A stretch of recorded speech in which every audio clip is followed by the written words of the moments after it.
Fellow Freedom fans, David Allen Carmichael, Preservative Talk Radio, engaging the issues of the day from a constitutional basis, a biblical basis, and the basis of right versus wrong. And we are not the standard typical talk radio, a lot of factional stuff. You've heard a lot of faction here, there, and everywhere. If you go to the ABCDFG, various broadcasters and CNN and all those guys, and I just gave them a plug. I'll give them if I'm going to give them a plug, I'm going to say what everybody believes that the CNN stands for, and that might be I've heard people referred to it as Communist News Network. Whether that be true or not, people like that are just fomenting division in the nation. Now, in the midst of this, what are you going to do? What are you going to do for you and your family, notwithstanding the craziness, the pandemic of dementia that's going on around you? What are you going to do? You know, the government was instituted to protect our life, liberty, and our pursuit of happiness. That's why they're instituted. So said those who founded the nation, founded the government. It is instituted to protect your life, your liberty, your pursuit of happiness. So, our job right now in Preservative Talk Radio is help be a minister to you so that you can reach those ends even when the government fails in their tasking.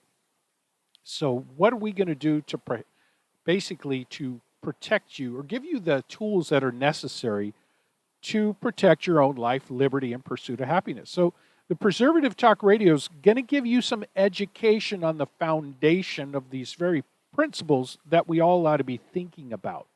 And to make, what is it that we should base our decisions? How should we think and why should we think it? And then, by the way, while we're in the midst of thinking and we realize that we have certain protections that we need for our family, there's certain processes that we need to perform. You know, we'd all like to just be able to go through our life. Let's say, for instance, that we've got a small business, a landscaping business. We'd like to be able to just get our tools together to tune up our carburetor, to get out there and to meet the neighbors and to minister to their landscaping needs, local businesses, and to just be able to deal with that. If somebody wants a tax, okay, you can hire somebody who knows how to do the tax paperwork. Give to him who asks, whatever it is. But just to be able to go through your life in peace and happiness and safety. But there comes times when this steamroller machinery that man has built, that is sometimes referred to as a government, will come and try to intrude upon your life or try to actually obstruct you in your life, your liberty, and your pursuit of happiness. So my intention here on Preservative Talk Radio is not to just teach you, but also to give you some tools. And not just give you some tools, but to teach you. And so you'll discover in this Preservative Talk Radio what qualifies me to say it. A lot of times it'll just be the substance. And then you'll hear anecdotes, some stories of reality of my actually doing what I talk about, and then the fruit that it bore. So today, the last two segments, I talked about a soccer mom who they wouldn't let be a Pee Wee soccer league coach unless she joins the voluntary Social Security benefit program. That was the thing. She had to be it's a national socialist program. So you had to be a national socialist. You had to sign up for National Socialism. And it sounds kind of harsh, and everybody can hear the allusion that I'm making to a term that's been used in our history. But just to tell you the context of that, we're not going to be talking about it necessarily in this segment, but just for the context of history of the first Preservative Talk Radio that we had. It turns out that organization, that program, that they wanted that universal number as a universal identifier. Here's what the law is regarding that. This is from the Social Security Administration. The Social Security Act does not require a person to have a Social Security number to live and work in the United States, nor does it require an SSN simply for the purpose of having one. Thank you. That is the reality. Nobody knows it. unless you wrote a letter and asked them and they actually admitted it, or unless you do some study, which I've done.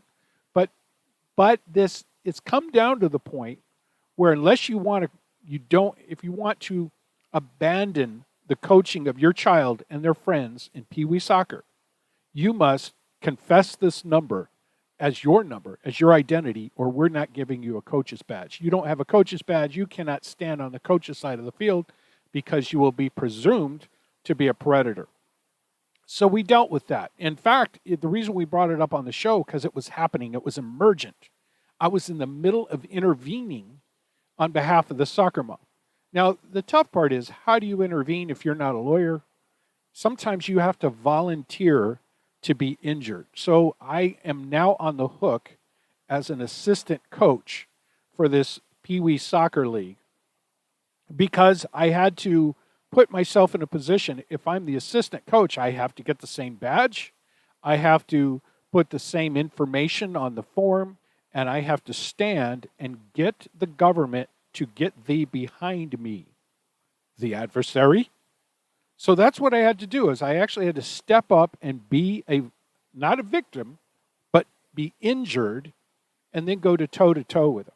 And in that show, and there's going to be things that we learned through that we can bring back to Preservative Talk Radio. But I went through a step of procedure to give them loving correction and a loving warning where they can connect the dots and see if we don't reverse our behavior, it could affect the pocketbook of the Parks and Recreation Director, of the city's assistant manager, the assistant city manager's pocketbook, possibly the risk management officer's pocketbook. And if we put people in that position, suddenly their bureaucratic power gets incredibly weakened. And they realize that they're vulnerable, and they can't just use this machinery to bulldoze you to conform to the immoral norm. So that was what we did. And we got a loving letter, said, "Dear Mr. Carmichael, you can go get your coach's badge and tell the other, soccer mom person that she's free to go to keep her soccer coach's badge, and we look forward to seeing you in the soccer program." But it took a series of letters. I had relative silence up until I got the second letter out. And the second letter was one of those. The next one's going to look a lot like this second letter. However, they could figure out the next one was going to be through and served through the city attorney. And that's the step to let them know you have a chance to correct your behavior now, or you're going to be sued. So we didn't do that in the first two letters. But the language there and the words that were being used were basically painting a picture that, this is serious. This guy's just not complaining and saying, "I'm going to call my lawyer." And we're not just getting a letter from a lawyer who's going to meet us halfway, who's going to bill the client and then listen to the evil that the government is doing and meet halfway. And, of course, take the person's payment, compromise their rights possibly, and then say, well, at least you got your badge, but you had to do this or that. You meet them halfway. Well, they were I put them in a situation where they understand, somebody's going toe-to-toe with us. And we had better look at what we're doing, because it turns out that Mr. Carmichael was right and we were wrong. And if they're all wrong and I'm all right, that calls for tort. So those are that sounds a little bit harsh. And so we're going to be a little bit soft at times in this show. But there's times that we've got to step up and show who's boss. Who is it that was writing the rules of this game? Today we're going to look at the Tennessee Constitution. And we're going to look at that rule book. And we're going to see what is it that we, the rule writers, have written about this game that we're playing. And the way we get along in this game is that we abide by the rules. I used to, as a child, I spoke as a child and I thought as a child, and I used to play table games without reading the rules first. But now that I'm a man, I've put away such childish things. and I read the rule book before I go to play. It's not kind of a discouraging thing is that we've got this beautiful Constitution. The people have written a beautiful game rule book, and the people have a tendency to forget what it says, notwithstanding how beautiful, how just artful and encouraging and soothing to our soul this Tennessee Constitution is. The Bill of Rights is absolutely superb. So so I've done a little hodgepodge here to let you know there's going to be things that we talk about that are extremely practical. And I'm going to give you examples. And again, so as on the first segment, I actually read from the letters that I wrote. You're going to be hearing those kind of things. In fact, this is one of those shows. Preservative Talk Radio is something that you may want to take notes. And there's a lot of times I watch commenters on video or radio or whatever it is, and they make this comment: "This is not legal advice. This is not medical advice. This is nothing allowed." Well, actually, you know what it is?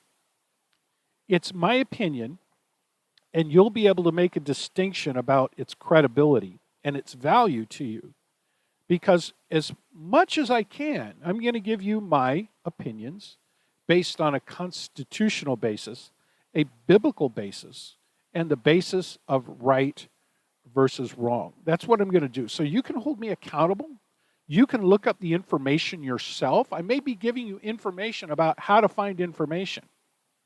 And so some of this stuff will have, let's say, legal implications. Law, it's going to be quoting the law. It's going to be quoting administrative procedure. It's going to be doing things, again, it's not legal advice. It's sound wisdom. And it's First Amendment right. I'm free to say whatever I want without a license. You see, if a man knows a good he ought to do and doesn't do it, to him it is sin. So if I've got some information, whether somebody else would think it was medical, legal, moral, or brain damage advice, it matters not. On a constitutional basis, biblical basis, the basis for right versus wrong, I have a duty before God to share what I know with you, to minister to my neighbor because I love you. And so I have that obligation. If a man knows a good he ought to do and doesn't do it, to him it is sin. That's in the Bible. And then the other thing, the constitutional basis, everything is a right to do unless it's a wrong. And I have protected in the right of speech to speak right things, and nobody can use the power of government to trounce me in it, to injure me, to make me coerced into not sharing those things that I think are appropriate for you to know. So we're going to come back very soon. I want you to listen to what's coming next because it's important for your life. And again, we're going to have some exciting adventures where you're going to see some cliffhangers. Oh my goodness, what was David going to do? Well, we'll find out that there's a lot of divine intervention involved when you do the right thing. We'll be right back.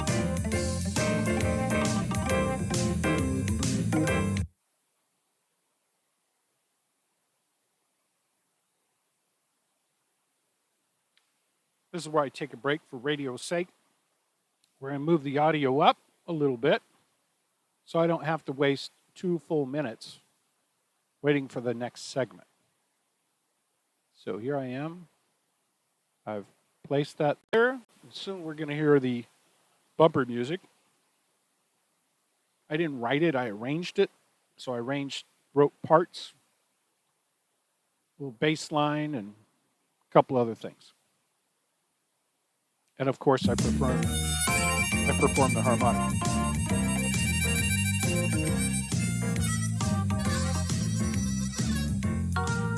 Actually, we're going to back this up because I think I was talking right in the middle of the harmonica thing. Okay, this is for my radio friends.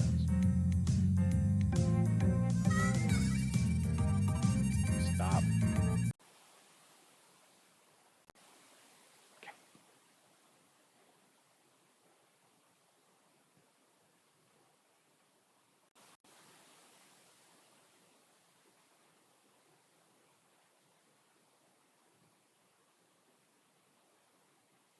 20 seconds.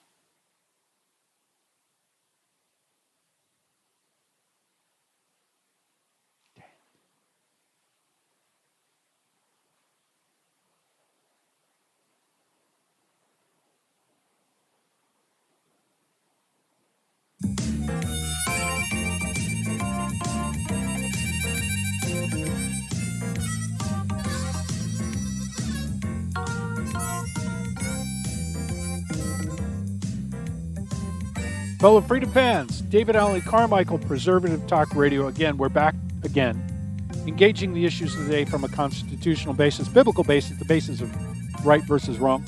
As I explained that I was going to go to the Tennessee Constitution, and we're going to find out what the rule book says today. And the reason I wanted to go there is because we're going to discover great things. It's well written. It's a beautiful document.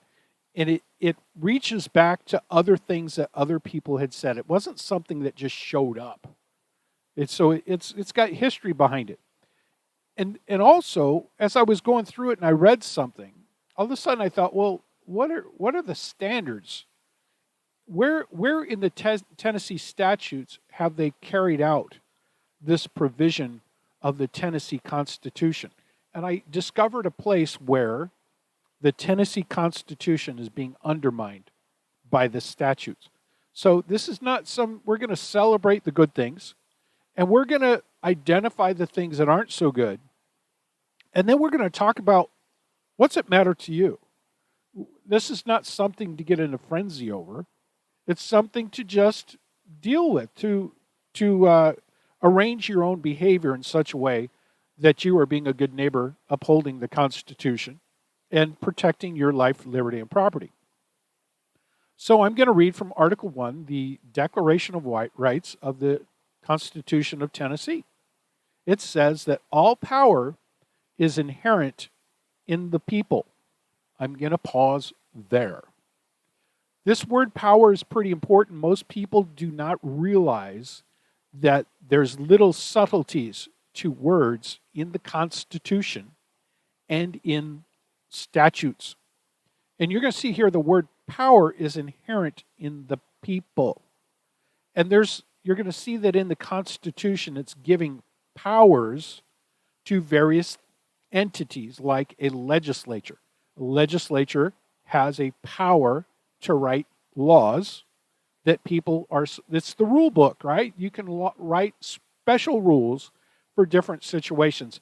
But it says the power is inherent in the people. And I'm going to change that word to, watch this. You're going to see the word being used here in the Constitution. So I'll read the next comma, and then I'll make this comment on the distinguishing power from authority. And it turns out that you are the one in authority, and you delegate power. And that's an important distinction, because you, the owner, the one who's written the Constitution, you are one of the people. You are the one with inherent power, which is ultimately authority. And so anybody who does anything exercises a power contrary to the authority that you've granted.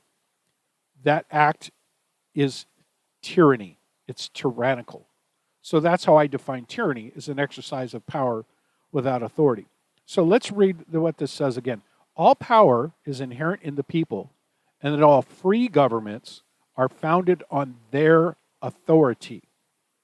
Their authority, or founded on the authority of you, the one who's written the rule book for this game. So that let's distinguish again, an exercise of power without authority is tyranny. So that's what's the foundation of your rule book, is if you set the stage and said, hey, governor, we're not subjects of the governor. Governor is our servant. We're not going to become, it's one of the modern words that I've learned, is sycophant. The sycophant is the best word. Y'all look it up on Google or something like that, on Bing or something, okay? Look up sycophant, because the terms that are normally used for this to describe what a sycophant is always unpleasant and is actually profane. So So we don't want to be somebody who goes, oh, there's the governor. Let's get a selfie. So smiling with the governor. I have no interest in taking a selfie with President Biden, President Trump, President Obama. I really don't have any interest in a selfie with those guys because they work for me. If they ask me, hey, Brother David, can I have a picture with you? I'll say, sure, come on. I'll take a picture with you. No problem. But I'm not going to go up and go, oh my goodness, a God. Let's take our picture with the God. Not going to do it because of this principle. The power is inherent in the people, in those who write the rules of the game. And all free governments are founded on our authority. And for what reason? I would think as I'm growing up and as a teenager, you start thinking about all these things. In my own little wokeness as a teenager, I started thinking, what justification is there in a constitution? So what's wrong with the communists? What's wrong with the capitalists? What's wrong with all these different factions? Is there something wrong with it? What should I think? And I began to say, well, what's the Bible say? And so I realized that the only legitimate purpose of a government is of a man-made government. The only legitimate purpose can be if we're using it to love our neighbor as ourselves. So that means that's where the founders said it is for the protection of life, liberty, and pursuit of happiness that governments are instituted. That's a love your neighbor as yourself. So if that is our end, then we have a duty to make it fulfilled. We did not institute a government to oppress people, to subjugate them, to put them under the feet, not to put their necks under the feet of the machinery of the government. That is not why we wrote this game. This is not why we drafted the rules of this game. The Tennessee Constitution explains to us what the purpose of government in Tennessee is. It is instituted for peace, safety, and happiness. So the power is inherent in the people, and it is instituted for their peace, safety, and happiness. For the advancement of those ends, so that's why we're writing the rule book. So this is a reorientation for the listener. This is like pushing reset. You know when your computer gets bogged down and it's buffering too much and you can't figure out why there's no data flow? Just turn the power off. Push the reset button. In the olden days, we'd call it reboot. Bootstrap this thing. That's what we would do. You push reset. In fact, they had to do that on the way down to the moon. They had to give it a bootstrap because there was too much data and they got confused and had to reset the computer. So Neil Armstrong had to fly by wire there. So that's what we have to do here is what we're going to reset. We're going to look at this principle of the foundational principles and clear our minds a little bit and go, oh, it's not about benefits. It's not about Democrats and Republicrats. It's not about that at all. It's not about choosing sides. It's about advancement of these ends, peace, safety, and happiness at all times.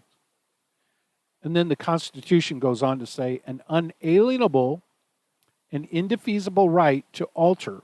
Now this is where it comes down to it. If things aren't working well, if this rule book isn't fulfilling the ends of peace, safety, and happiness, there's an unalienable and indefeasible right to alter, reform, or abolish the government in such a manner as the people may think proper. In the U.S. Constitution, they guarantee a Republican form of government to every state. So this guarantee is right here. The people of Tennessee can not only alter, not only reform, but can actually abolish the government of Tennessee.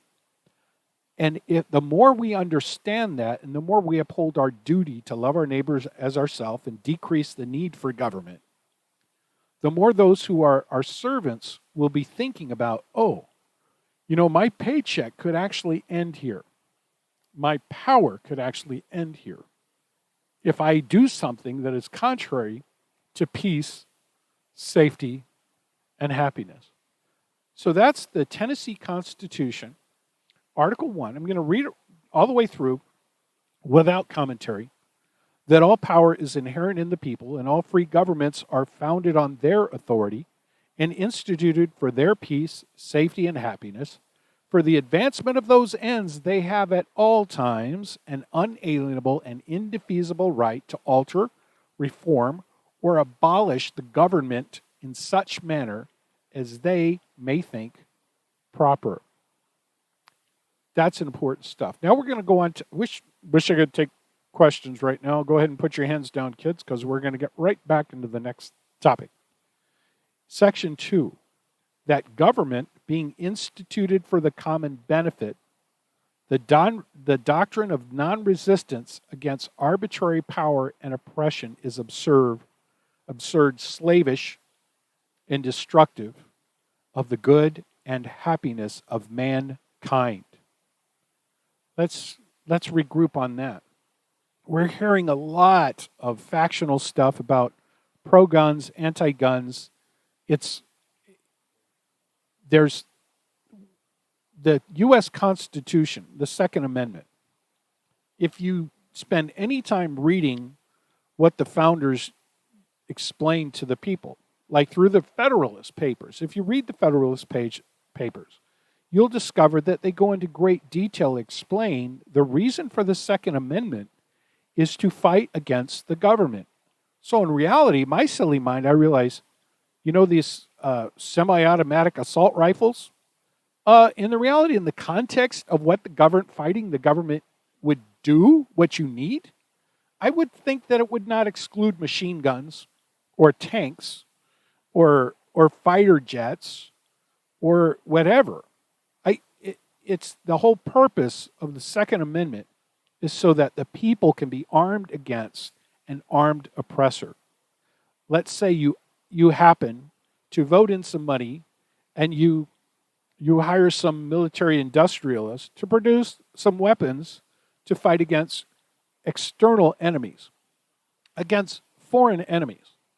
And they just happen, because they've got all this power now, they've got explosive power, that they think, wait a minute, I can turn on the people with this power because they're sitting there being peaceful, safe, and happy. They're just sitting there twiddling their thumbs, peaceful, safe, and happy.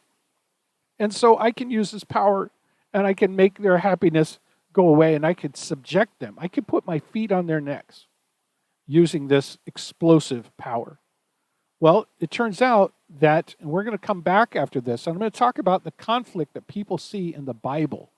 And they believe that for some reason, they may have to be non-resistant to arbitrary power. I had a minister bring this up to me. Well, we've had arbitrary power forever. Well, the Constitution of Tennessee says the government being instituted for the common benefit, the doctrine of non-resistance against arbitrary power and oppression is absurd, slavish, and destructive.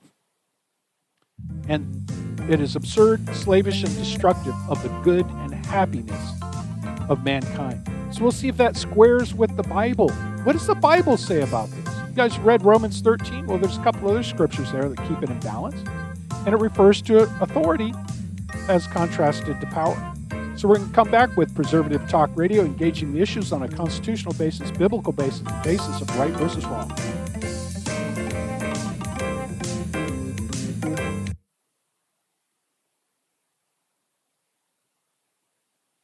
Now, we're going to move ahead so that we don't have to wait the full 2 minutes to get back into this thing. Thank you for your patience watching this production here.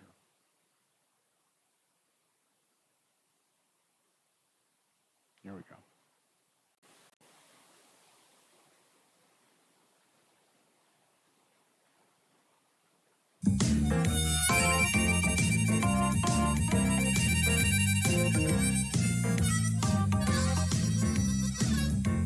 Fellow Freedom fans, David Allen Carmichael back with Preservative Talk Radio, engaging the issues of the day on a constitutional basis, biblical basis.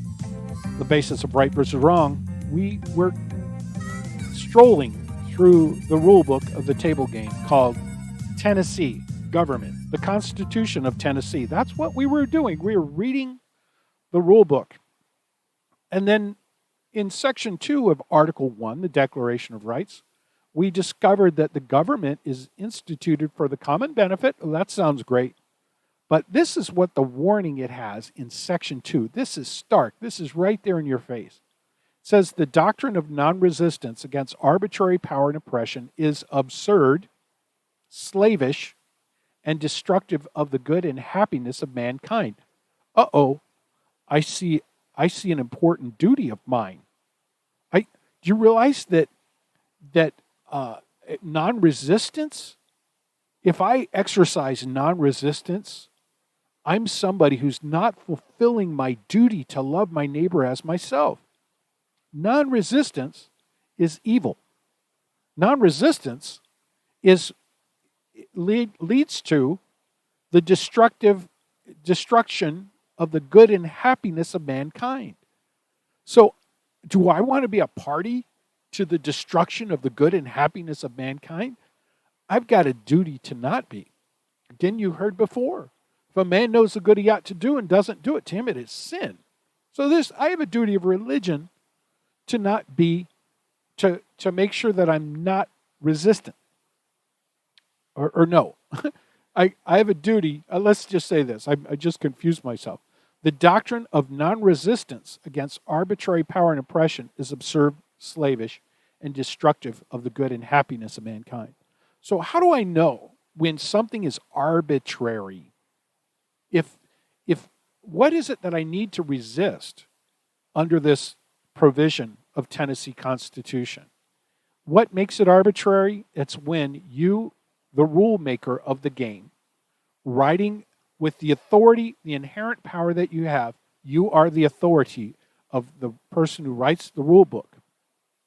And if somebody who you've delegated power to does something contrary to that authority that you've established, contrary to the rule book, their power exercise is arbitrary. So based on Section 2, you can't just whine about it and turn on the news and watch people comment it. You have to resist it. That's what the implication is here, is the doctrine of non-resistance against arbitrary power and oppression is absurd for numbskulls. It is slavish. Well, slavery is a bad thing. You don't want to be a slave and you don't want to enslave. And it's destructive of the good and happiness of mankind. So resistance is required. Church, hello, am I confessing heresy according to Scripture? Am I confessing heresy according to Scripture? Now we know that Jesus went to the cross voluntarily. It was sort of arbitrary power. The guys were doing it evil, but Jesus was on the cross to actually suffer evil on our behalf. And when Pilate said to him, "Don't you know I have the authority?" I don't know whether Pilate was speaking in Greek or Hebrew or what, but in the Greek it says, "Don't you know I have the authority to set you free?" And there was a little banter back and forth. In the New King James Version, even though the Greek has the word exousia, which is authority, it says authority in one phrase and then power in another. But in truth, the word that was being used, at least in the Greek rendering of the gospel, is that, "Don't you know I have the authority?" And Jesus says, "No, you don't. You don't have any authority unless it's been given you." So one is kind of, as a good Hebrew man, he's throwing words at him that have double meaning, and both have significance. One, you might be violating the law of Rome, by the way, because your authority is coming trickled down to you, your delegation of power. The other thing is, ultimately, the authority is from the creator of heaven and earth. The power that he was given was divinely originated. It was controlled. It was tolerated. Not just tolerated. It was In some sense, maybe we could use the word contrived. It was controlled. So the authority came from a higher end. Now, we're not all, Jesus says, when somebody strikes you on the right cheek, give them your left as well. So I have to admit that. And I've done that. I mean, literally. I've literally done that. I've literally had a guy punch me in the face. And I said to him, if I've done anything to offend you, I'd like to apologize. And I did it, and actually, this is my tone. If I've done anything to offend you, I'd like to apologize. It wasn't wimpy, but he was being backed up by 50 people who were chanting and taunting him to punch me. And I realized this crowd wants me to get into a fight with this knucklehead who will not fare as well as I will. And he's going to be embarrassed in front of the 50 people that are taunting him and provoking him to challenge me, the new guy. And so I allowed him to, and what he said to me, he says, I heard you called me, and he named something I won't say on the air. And I said, well, actually, that's not true, and you know it. No, you called me so on. I said, no, I didn't. And then they said, yes, he does. He's afraid of you. Go ahead and hit him. I said, listen, these people are putting you up to this. They're setting you up. They're telling you this stuff. You know it's a lie. You know I haven't done anything to you, right? But nonetheless, if I've done anything to offend you, I'd like to apologize. And so the guy's face like melted.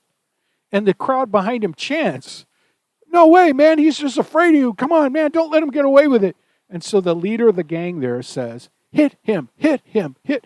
They get a crowd of 50 people screaming, hit him. This is in school, teenage time. So this guy's saying, hit him. And it was only a few months prior to this that I'd given my life to Christ. I realized that I didn't want the life of heading down the road to crime and to immorality and to substance abuse and all these other things. And I realized that God loved me and that Jesus made a way that I could confess my sin and turn around. He would forgive my sin, and I would follow the teachings of Jesus from this point forward. I counted the cost, and I turned and I followed. But now I'm on the hook. So here's a guy challenging me back in my old neighborhood. This would have been, he wouldn't have gotten the second word out because I know the best defense is a good offense. He would have had a fist in the face ordinarily. And the crowd would have gotten excited, and I wouldn't have cared if they started beating on me while I'm shutting the guy up. That was the old guy. But there was a new guy. So he happened to confront a new guy. And so they're all chanting, hit him, hit him. I'd already apologized for not doing anything. And so he punches me. And let me just tell you, if you're not good at punching, don't do it. It was ineffective. It was not as tough as getting kneed in the face in the tackle football game. You know, I mean, it was just ineffective. And of course, I turned to him lovingly and said, if there's anything I've done to offend you, I'd like to apologize. Total controlled. He totally understood that I was not afraid. I was actually not even offended by him. There was pity. I'm no doubt he can detect what's coming out of me. So I chose to walk in Christ and to love this guy by not submitting to his rabble. So that's an important distinction. However, you know what he wasn't doing? He wasn't attacking somebody else. He wasn't attacking my neighbor. And since then, I've had encounters where other people were being attacked, and I physically put myself in a position where if they continued the attack, I was going to attack them. So that's a distinction. If somebody slaps you on the right cheek, turn your left him also. But if somebody's doing things in the temple and you need to overturn their tables, you need to get on it. So this slavish submission of non-resistance is actually not biblical. If you go to Romans chapter 13 and look at the words, in English, it was written by authorized King James Version, like non-resistance. There's a bent there toward using English words that would hit to non-resistant. The word is submit to authority. Submit to authority, not power, authority. If somebody is exercising a power beyond authority, it's arbitrary, and I have a duty to resist it for the sake of my neighbor. In notwithstanding how difficult it is with me, for me, and for my family, I have a duty to resist them because I have to love my neighbor against this arbitrary power. 1 Peter chapter 2, verse 13, it talks about, and if you look at the words in the Greek, it has a word called katesis, which is submit to the institution or uphold the institution. We could legitimately put the word constitution there. Submit to and uphold the non-arbitrary power. Submit to the authority structure institution, so long as that institution is not contrary to the Word of God. So, and why do we do it? Because part of the submitting to the institution in America is resisting arbitrary power. It's right here. Look at the institution. It's the rule book. We've written a rule book. It's the institution. Uphold the institution. So because of the institution, for the sake of loving my neighbor and protecting my neighbor, is the doctrine of non-resistance against arbitrary power and oppression is absurd, slavish, and destructive of the good and happiness of mankind who is my neighbor. So, those in the church, think about this. Don't just take somebody's Kool-Aid without checking it and connecting the dots and thinking, well, what about on the other hand? In what situation should I allow my neighbor to be attacked? I think a lot of times it's possible that people, because of their cowardice, might consider, well, I'm supposed to be turning the other cheek while they're beating up my neighbor. I mean, there's other things they could do to your neighbor I don't want to even mention. But I've got to be peaceful and loving. Well, there's something eventually, if you read the end of the revealed law rule book, it says, it lists the people that are going to have their part in the lake which burns with fire and brimstone, which is the second death. Which is the first on the list? Who is it on? It was the first on the list before the unbelieving, before the liars, and before the liars. It lists the cowards. So we're accountable to Almighty God. We're accountable to our neighbor. We're accountable to this rule book, this covenant of the people of Tennessee. The government being instituted for the common benefit, the doctrine of non-resistance against arbitrary power and oppression is absurd, slavish, and destructive of the good and happiness of mankind. So, because of that, there's things that we're going to be talking about that enable us to fulfill those duties, to love our neighbor as ourselves, to encourage one another, to make others prosper, their peace, their happiness, and their safety. David Allen Carmichael, Preservative Talk Radio. We're going to come back again, and we're going to engage these issues on a constitutional basis, biblical basis, the basis of right versus wrong.